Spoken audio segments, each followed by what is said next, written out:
மிக சுவையான ஆலு பரோட்டா அருமையாக ரெடி. ஃப்ரெண்ட்ஸ், ஆலு பரோட்டா செய்வதற்கு கோதுமை மாவை இந்த அளவு நன்றாக பிசைந்த பின் மேலே எண்ணெய் தடவி அரை மணி நேரம் ஊற வைத்து விடலாம். நாம் கோதுமை மாவில் எண்ணெய் சேர்த்து அரை மணி நேரம் ஊற வைத்து விடலாம். இந்த அளவு எண்ணெயை நன்றாக மிக்ஸ் செய்து அரை மணி நேரம் ஊற வைத்து விடலாம். 4 உருளைக்கிழங்கை வேக வைத்து எடுத்து விடலாம்.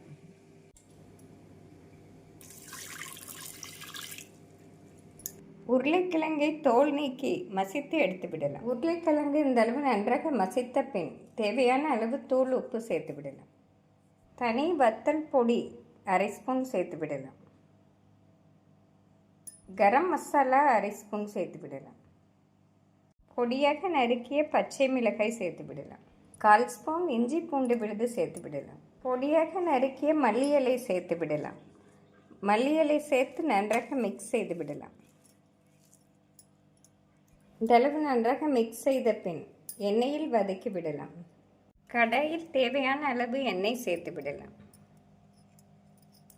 எண்ணெய் சூடானதும் பொடியாக நறுக்கிய பூண்டு சேர்த்து விடலாம். பொடியாக நறுக்கிய வெங்காயத்தை சேர்த்து விடலாம்.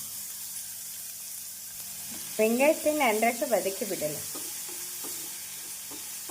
நாம் உருளைக்கிழங்கில் ஏற்கனவே உப்பு சேர்த்ததால் வெங்காயத்திற்கு தேவையான தூள் உப்பு சேர்த்து விடலாம். வெங்காயம் இந்த அளவு வதங்கவும் உருளைக்கிழங்கு மசாலாவை சேர்த்து விடலாம்.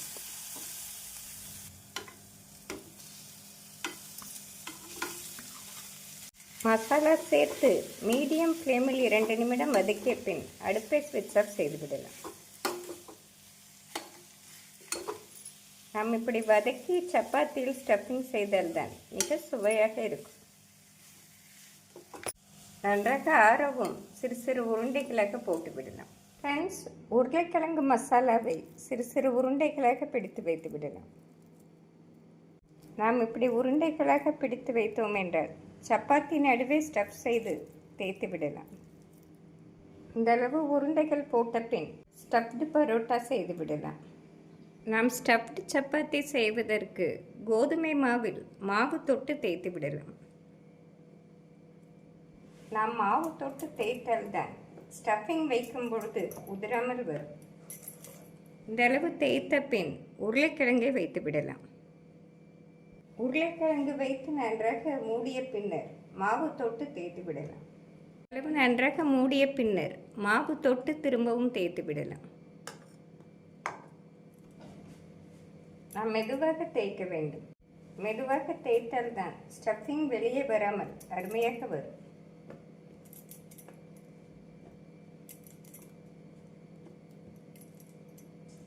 ஃப்ரெண்ட்ஸ், நாம் தேவைப்பட்டால் சிறிதளவு மேலே மாவு தூவி தேய்த்து விடலாம். அளவு தேய்த்தோம் என்றால் சரியாக வரும். நாம் சப்பாத்தி கல்லில் சிறிதளவு பட்டர் சேர்த்து சப்பாத்தியை போட்டு விடலாம். நாம் பட்டர் சேர்த்து செய்தால் மிக சுவையாக இருக்கும். நன்றாக வெந்து வரவும் நாம் திருப்பி விடலாம்.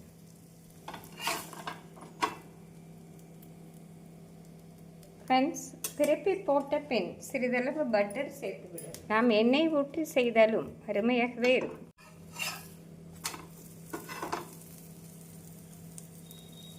இரண்டு பக்கம் நன்றாக வெந்து வரவும் எடுத்து விடலாம்.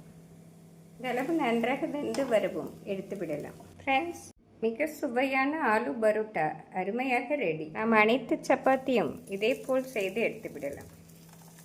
ஃப்ரெண்ட்ஸ், இந்த சுவையான ஆலு பரோட்டாவுடன் கோபி மஞ்சூரியன் வைத்து சாப்பிட்டோம் என்றால் மிக சுவையாக இருக்கும். நம் குழந்தைகள் லஞ்ச் பாக்ஸிற்கு இந்த ஆலு பரோட்டாவுடன் தயிர் ஊறுகாய் வைத்து கொடுத்தாலே மிக அருமையாக இருக்கும். மிக சுவையான இந்த ஆலு பரோட்டாவை செய்து பார்த்து எப்படி இருக்கிறது என்று கூறுங்கள். Thank you friends.